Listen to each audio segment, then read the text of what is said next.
Wednesday, March 25th, 1970. I was on my trip to Javier. I officiated the service in Javier. I've heard stories about my grandfather, and I've known about the old pictures of him, of Ka Felix and Ka Erdi, since my youth. But it wasn't until recently that I found out about his journal. To hold his journal with my own hands, to flip through it and read his handwritten entries, it's just all so surreal to me.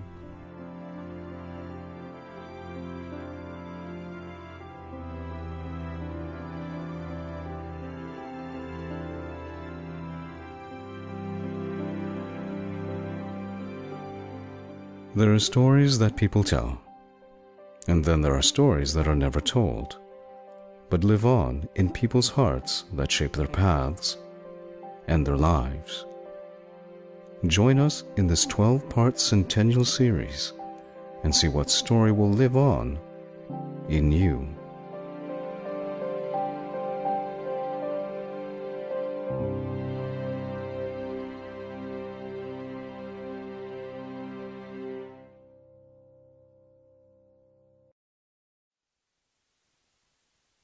"24-year-old Justin Lugtu from Concord, California, never met his grandfather, Brother Salvador Lugtu, in person.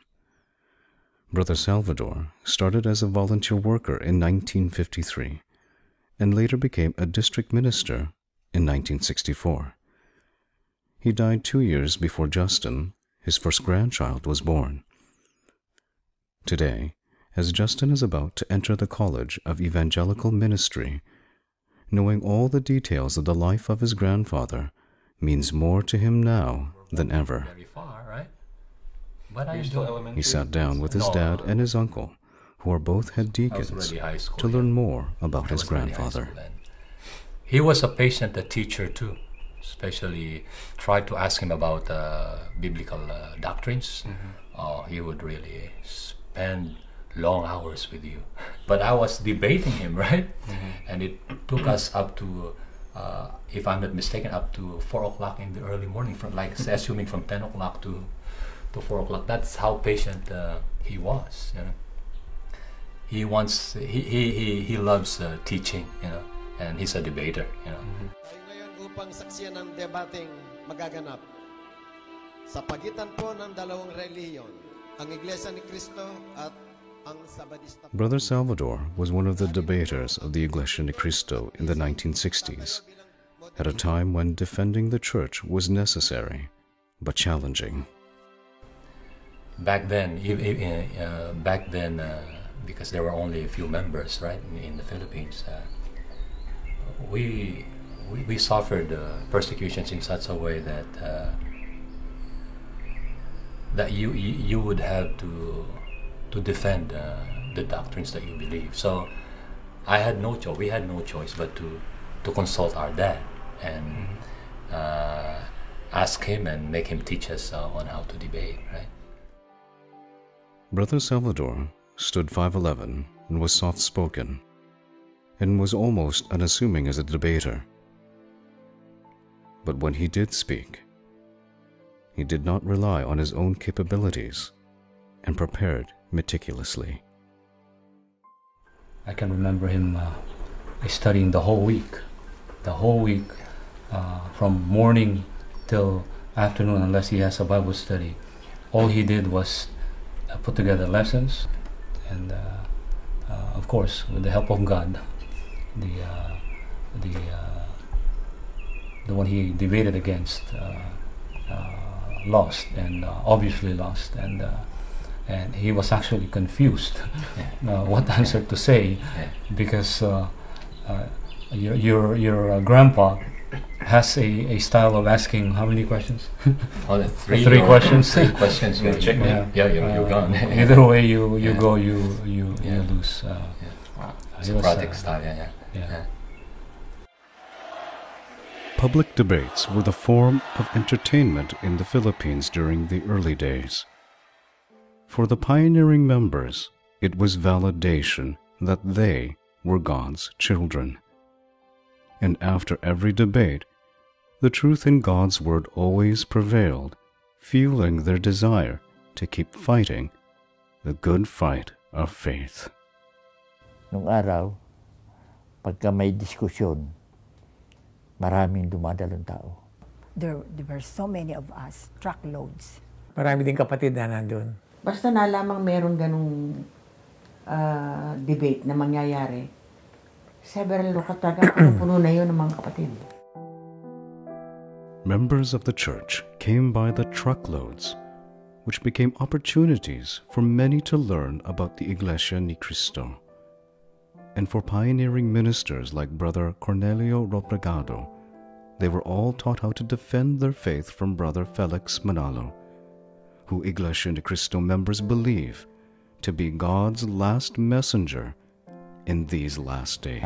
Katulad ng patutunayan nila si Cristo Diyos. Afirmatibo sila. Ako ang negatibo. Maraming nakakaunawa sa pahayag ng Iglesia ni Cristo. Dahil sa yung mga tao, interesado na makaunawa talaga. Talagang sabi ko, talagang totoo ito, ang ganyan. Kasi lahat kami talaga naman binabasa naman sa kwan eh. Hindi gaya ng mga ibang reliyon na yung kanilang kwan lang, kanilang palagay lang sa ang inaano. Tayo sa Biblia talaga nanggagaling. But debates weren't the only opportunities for members to fight for their faith. In fact, defending who they were became a part of everyday life. Kaya noon, kahit na simpleng kapatid, may tungkulin, talagang nakikipaglaban. Tama naman dahil sa kung hindi nangyari yun, baka hindi sumulong yung Iglesia.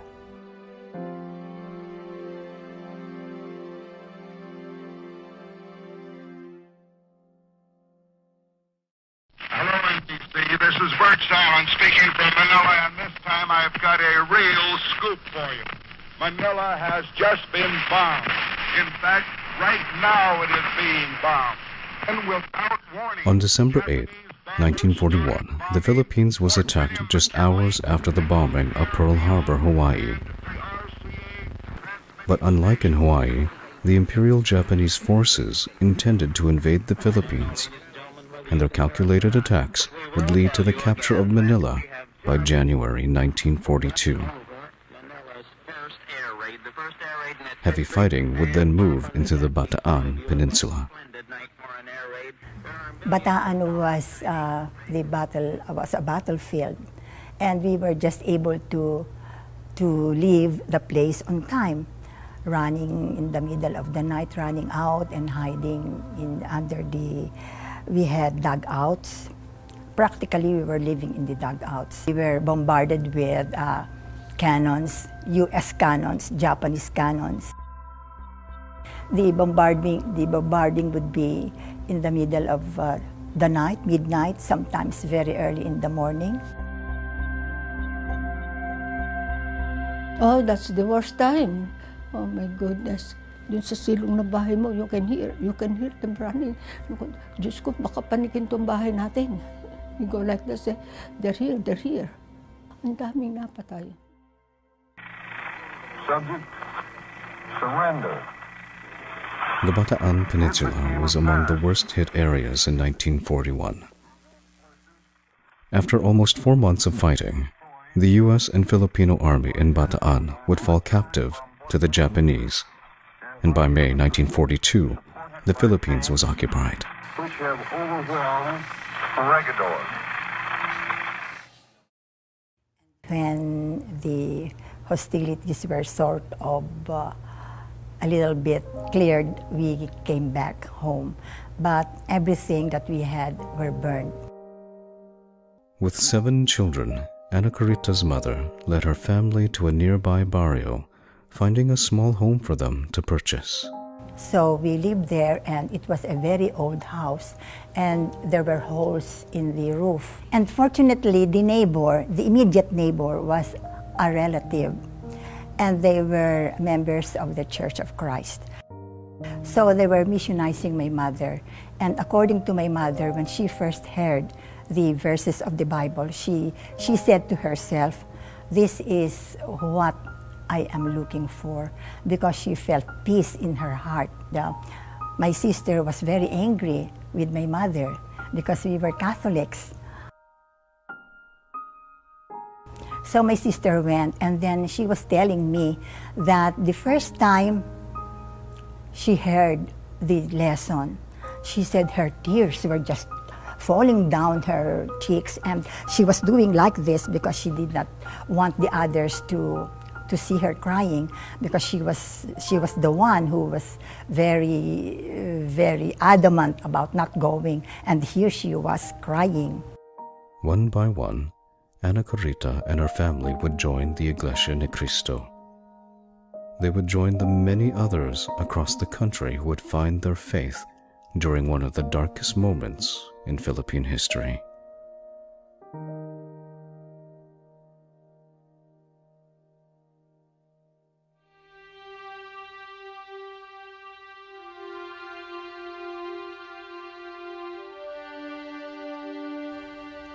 During the Japanese War, oh my God.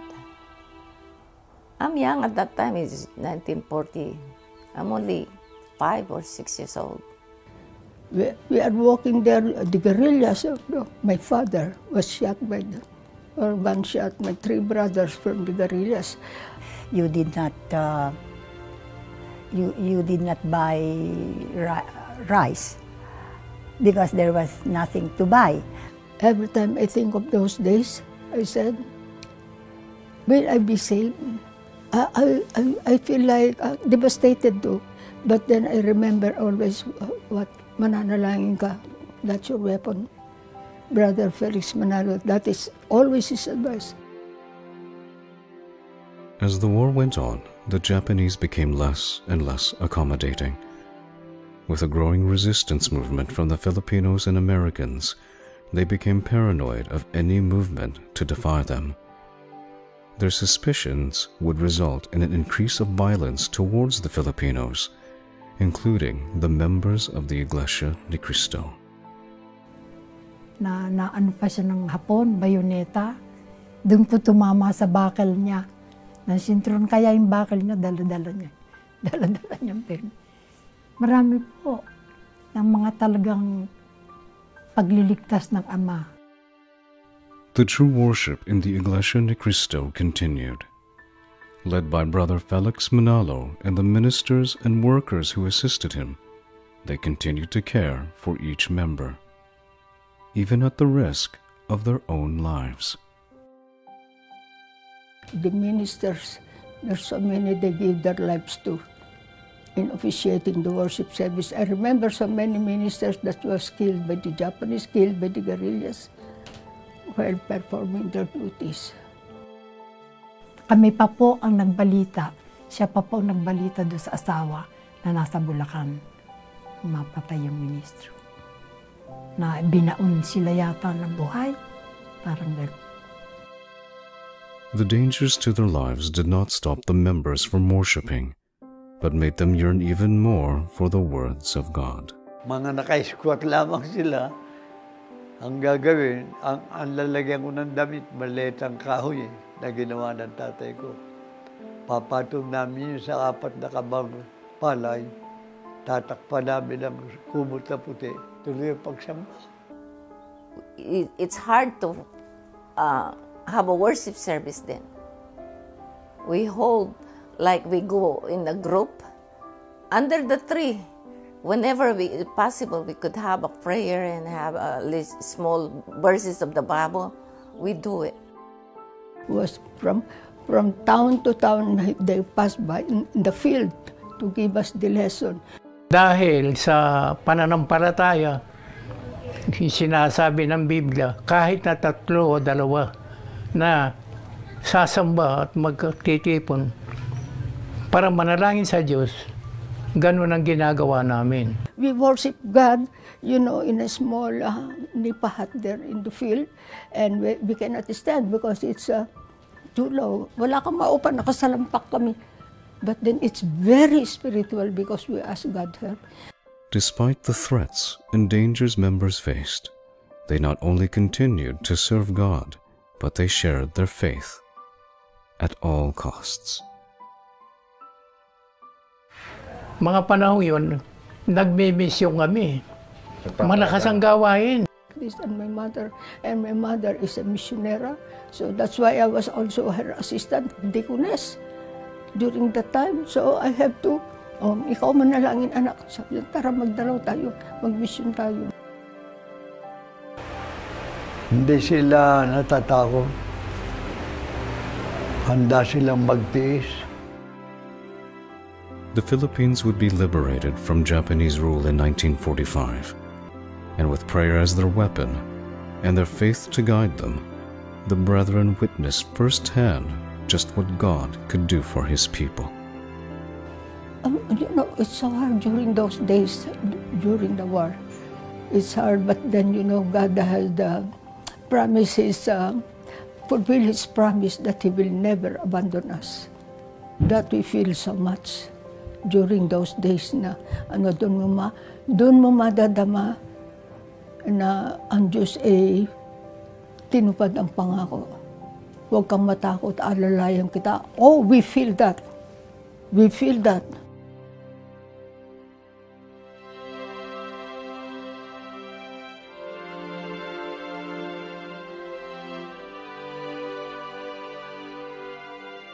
For Brother Salvador Lugto, whose experiences in the ministry were nearly 20 years after World War II began, the persecutions in the church still continued, but with different groups of people. Did you experience that, according to your memory, any persecutions? No, there's one instance that I can vividly remember when your grandpa attended the ministerial class. And what I can remember during that class is that right after the class, your income or your grandpa, his facial expression changed. I would say in the middle of being sad and a regular facial expression. Okay. And a little bit of a concern also. And then when we got home, he said, we are being assigned to Mexico, Pampanga. In 1969, the New People's Army, NPA, the military wing of the Communist Party in the Philippines, was founded by individuals from Mexico, Pampanga, a city with a long history of social unrest and violence. There was one instance when your grandpa woke up in the middle of the night, and I happened to wake up as well, and he was just by the window looking outside, and then I became curious because it was in the middle of the night. So I got up and looked outside, and there's this a vehicle filled with these rebels, and I can see their weapons there, some pistols, some automatic weapons. They were just showing them. The impression I got is they were trying to scare us. And then your grandpa finally said in Tagalog, anong ginagawa niyo dyan? Magsiuwi na kayo, gabi na. In English, it's already late. In a nice tone, he said, it's already late in the evening, you should go home. And then they just laughed. And then I've never seen that happen anymore.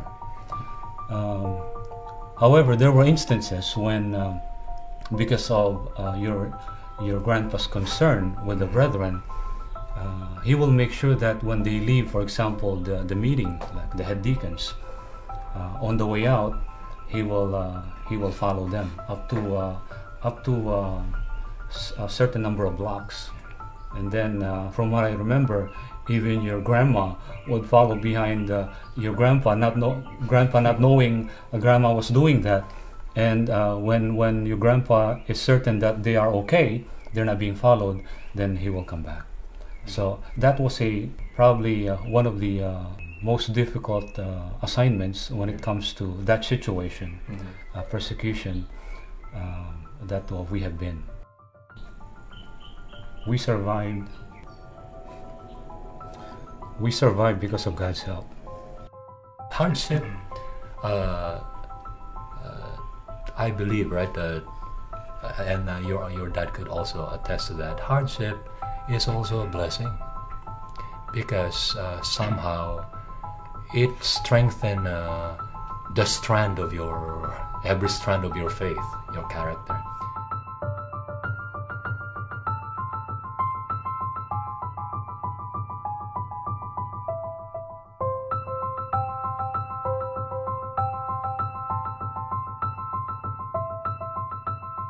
Before, actually, being a member of the Iglesia is something different because everybody is trying to mock on you, everybody is trying to tease you, telling that you're an Iglesia ni Kulapu, Iglesia ni Manalo. So that's why sometimes we are being ashamed of being a member of the Iglesia.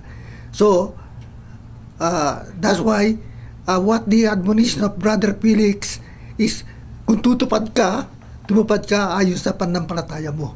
Hindi dahil sa natatakot ka, hindi dahil sa nahihiya ka, hindi dahil sa meron kang gustong pakisamahan. Anywhere you go, anyway, if you're Iglesia, you almost encounter persecution. During those days, it's very strong.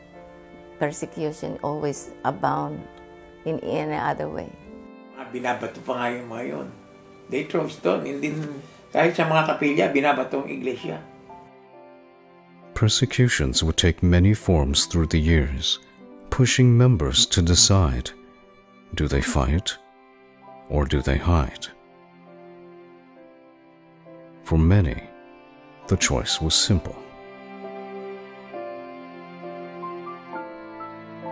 Because Iglesia is not well known yet at that time. At school, I fight with kids just to defend myself that Iglesia is right. You're Catholic are wrong.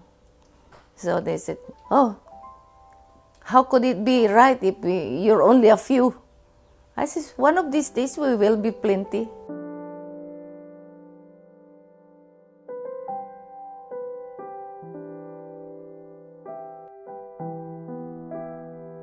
Since the time that Brother Felix Manalo began to preach in 1914, many have targeted the church because of its beliefs. They would be thrown rocks, persecuted, laughed at, and belittled. Many would be threatened and some even killed simply because they believed in biblical truths. Even after the war, they continued to fight a different battle, one that proved to be the most important fight of their lives.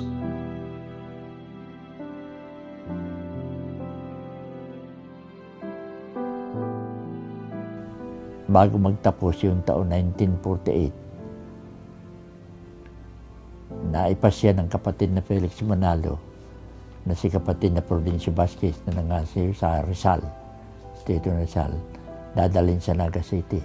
Doon kami tumuloy. At gabi noon, nag-anyaya na yung pamilya ng Karuna, nag-anyaya na sa bahay niya ng mga makikinig.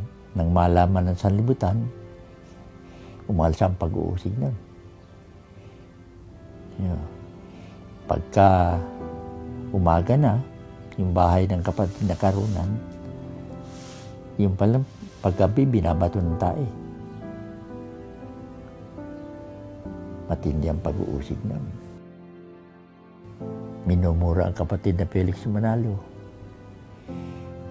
At kung ano-anong mga masasamang salita na sinasabi nila tungkol sa kay kapatid na Felix Manalo at sa Iglesia ni Cristo.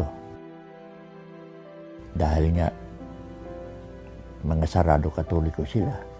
Hanggat sa pinagbabantaan kaming patayin. Hindi naman kami natatakot nun. Dahil ang pinanghawakan namin nun, yung sinabi ng kapatid na Felix Manalo, hindi kayo mamamatay hanggat may pagagawa sa inyo ang Diyos.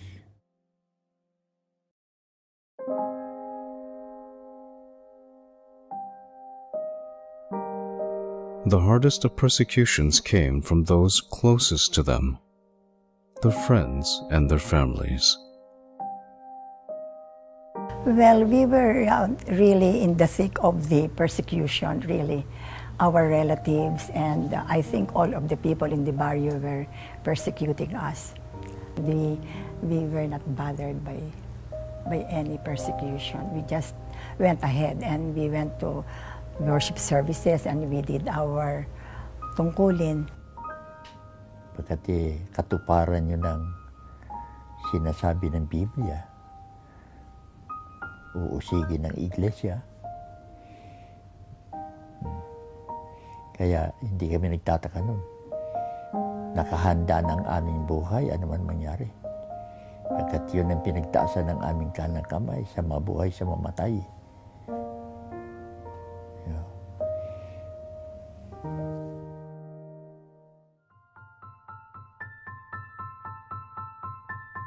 You know, there's one time Brother Aranyo told us that the generation now is really changing. There will be a time that when we older people, the fathers and the mothers, the old members are gone, actually, he is really worried about the future of the younger one.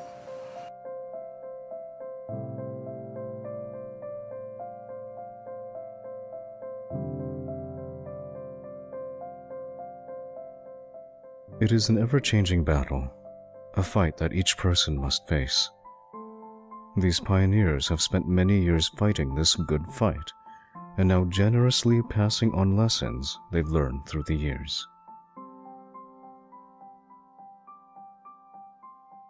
I remember what Brother Felix Manalo tell me na mananalangin kang parati.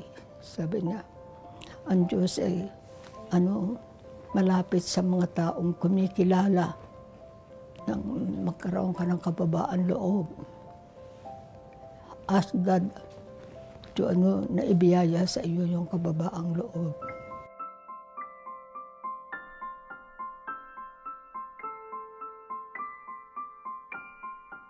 In your thought, in your speech, and in your works, always ask for the guidance.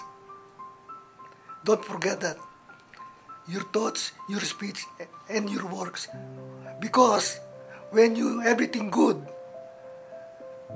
believe that God will truly be pleased and glorified.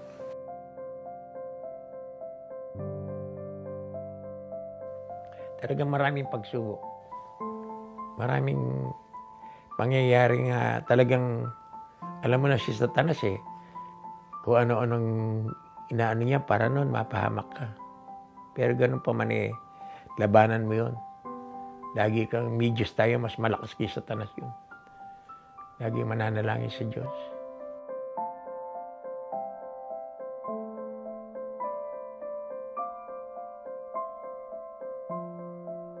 Kahit si kapatid na Manalo lang sinabi, pagka kayo nanalangin, magpasalamat kayo, may karapatan kayong manalangin.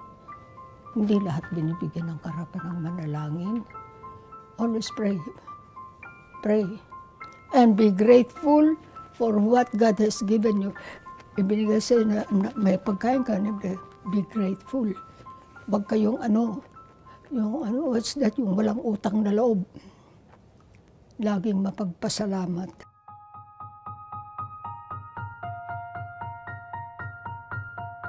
These pioneering members have seen many things through the years, and their hearts have been tested to no end. But with every experience and every lesson, they are proof that every triumph can only be for one reason. Hindi po ito gawa ng tao, imposible po. Talagang ang Iglesia po tunay at ang Ama ang maalalay talaga sa Iglesia. Dahil kitang-kita ko po kung paano napaka-imposible tapos posibleng nangyayari. Sana umabot pa ako ng ika-100 taong anibersaryo na Iglesia. Yun po. Sana po umabot pa ako. Sometimes I'm thinking, For 100 years, the people of God have been journeying, and I am one of them.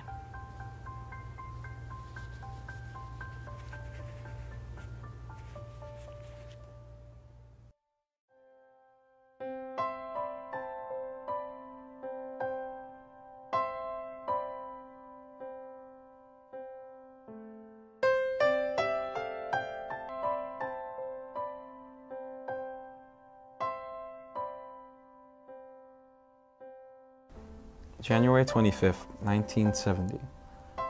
From 2 a.m., I took the first trip bus from It's still early in Justin's journey, a journey that will take him to fight his own good fight. I officiated the service in St. Bernard. Carrying with him the lessons he has learned from those around him, he looks forward with courage and faith, ready to face the road made possible by the countless pioneers, including his own grandfather, who have fought the good fight, so Justin would have a chance to fight his. I think the lesson here is that whatever your income, right, your granddad started, that has to be kept alive, right? His legacy, right, that has to remain. It cannot stop with us. It has to go on, you know. So, and it shouldn't just go on. It has to be stronger, you know. So you and your cousins, make sure that you pass on the legacy that we get from our dad, you know. And even though it was difficult,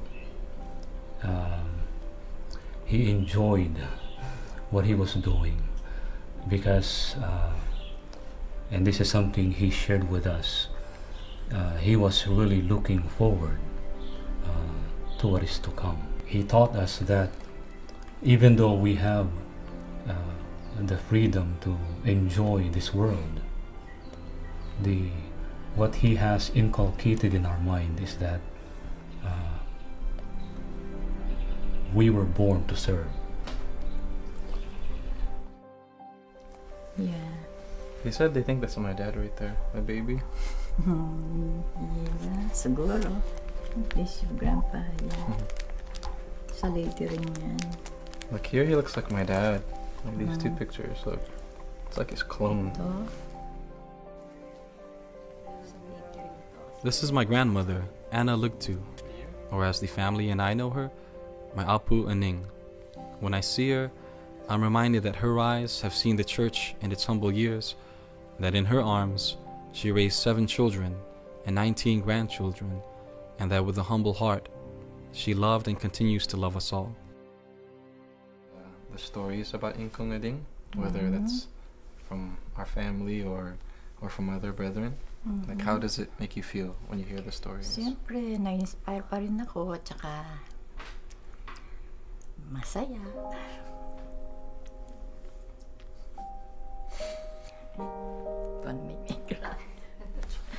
Kasi nakikita ko yung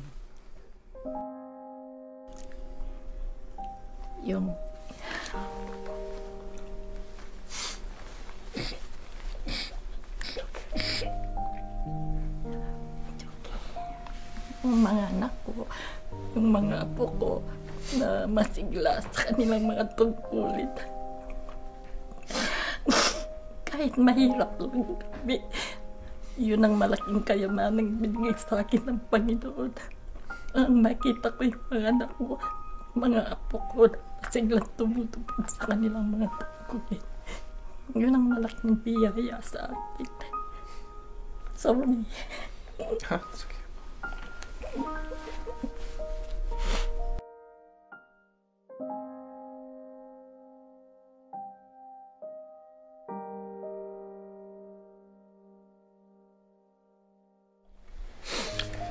Even though I didn't get to meet him, Yeah.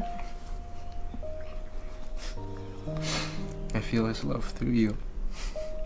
And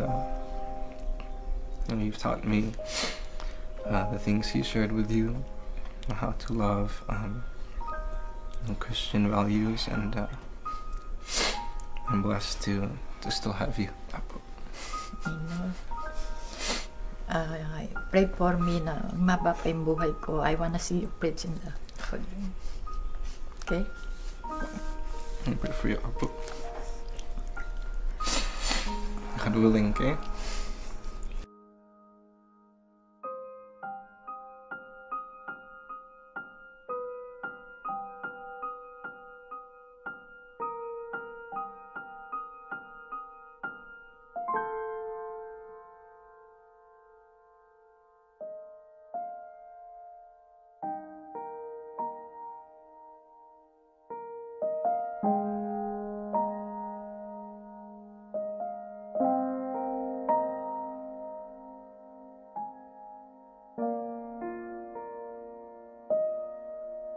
you.